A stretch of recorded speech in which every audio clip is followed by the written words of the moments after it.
as a country as strong as possible after 9/11. What are some challenges he faces were he to be reelected, where this push and pull between what's good for New Jersey and what's good for national aspirations comes into play? This has been the defining push and pull of his governorship. He has done things like, for example, said that global warming is caused by mankind, but he's also pulled out of global warming treaties and a major regional carbon emissions treaty.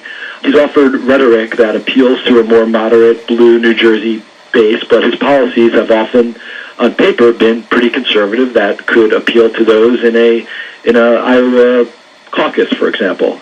So I think, though, that the line that he's balancing on not only helps him both win an election in New Jersey and then go on to run for president, but it also helps him in a general election for the presidency.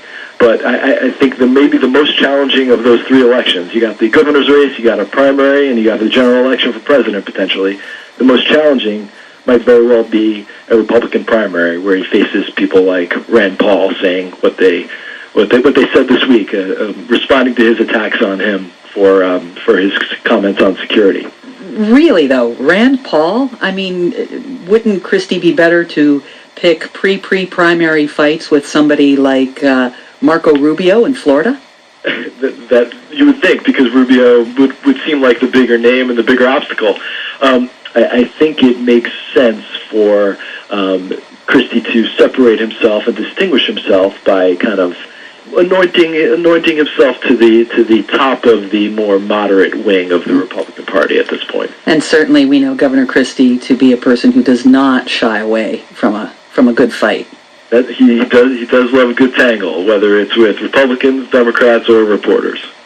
Matt Katz is a reporter with the Philadelphia Inquirer. He writes the Christie Chronicles blog. Thanks so much for joining us, Matt. Oh, thank you. I appreciate it. This is WNYC. We know in this city power is more than electricity.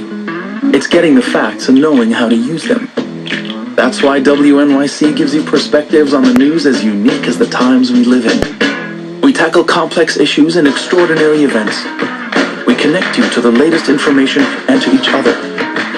And that's the kind of energy that makes things happen. WNYC. Never turn it off. It's All Things Considered on WNYC. Good evening. I'm Amy Eddings. Thanks for stopping by. Thomas Frank wrote the influential book, The Conquest of Cool.